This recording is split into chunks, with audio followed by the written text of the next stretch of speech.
মহাখালীর করাইল বস্তিতে আছেন সহকর্মী আলামিন তুষার। সরাসরি যাচ্ছি তার কাছে।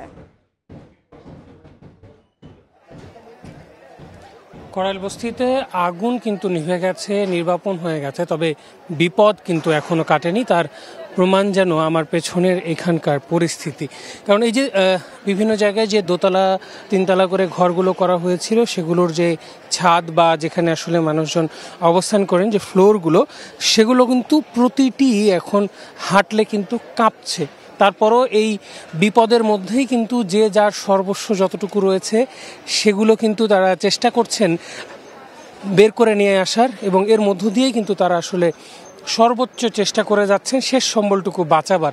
এবং এখানে অনেকের সঙ্গে আমাদের কথা হচ্ছিল, প্রত্যেকের আলাদা আলাদা গল্প, প্রত্যেকের আলাদা আলাদা দুর্দশার কথা কিন্তু তারা আমাদেরকে বলছিলেন একদম পুরোটা। এবং কিছুদিন আগের যে ভূমিকম্পের মতো ঘটনা ঘটলো এবং আফটার শক হলো, তেমন কোনো ঘটনা সৃষ্টিকর্তা না করুক, আবার যদি হয় সেক্ষেত্রে এখানকার যে ছোট ছোট ভবনগুলো রয়েছে, যেই বাড়িগুলো রয়েছে এখানে, সেখানকার যে পরিস্থিতি কি হবে সেটা আসলে বলার অপেক্ষা রাখে না।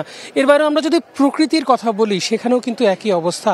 সবুজ গাছ একদম পুড়ে ছাই, গাছে একটি পাতা পর্যন্ত নেই। এছাড়া যেই ভবন, দর্শক নিশ্চয়ই আপনারা দেখতে পাচ্ছেন, পাশ দিয়ে কালো ধোঁয়া, এবং ভবনটা দেখেই বোঝা যাচ্ছে ভবনটা কতটা ঝুঁকিপূর্ণ।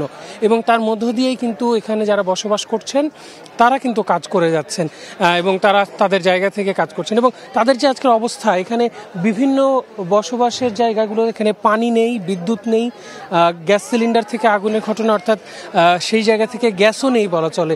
এবং পানির কষ্ট কিন্তু এখানকার বাসিন্দারা কিন্তু বলছেন যে তারা সারা রাত কালকে জেগেছিলেন, কাজ করার চেষ্টা করছেন, কিন্তু সেভাবে খাবার পানির কিন্তু তারা পাচ্ছে না ওভাবে। এবং বিভিন্ন যেই সাহায্যকারী সংস্থাগুলো রয়েছে তারা কিন্তু খাবার এবং পানির ব্যবস্থা করছেন, তবে সেটা কিন্তু এখানকার যে ক্ষয়ক্ষতি হয়েছে তার তুলনায় অনেকটাই অপ্রতুল, এমনটাও কিন্তু বলছেন অনেকেই। এর বাইরেও যদি আমি বলি, এখানকার সাধারণ মানুষদের মধ্যে কিন্তু সেই আতঙ্ক কিন্তু কখনোই যাচ্ছে না। এবং দুই পাশে থাকা দুটি মসজিদ আমরা দেখেছি, এই মসজিদগুলোতেও কিন্তু আমরা দেখছি যে মসজিদের কিছু অংশ, এর আগে একটা মসজিদ আপনাদেরকে দেখিয়েছি দর্শক, সেখানে কিন্তু মসজিদের ছাদ পড়ে গেছে। আমার পেছনে এখানকার যে মসজিদটি রয়েছে সেটিও কিন্তু সাইড দিয়ে পুড়ে গেছে, আপনারা কিন্তু দর্শক নিশ্চয়ই দেখতে পাচ্ছেন। তো এই ছিল করাইল বস্তির যে গতকালের আগুনের যে ঘটনা, তার এখনকার পরিস্থিতি আমার কাছে সবশেষ। যুক্ত ছিলাম মহাখালীর করাইল বস্তিতে।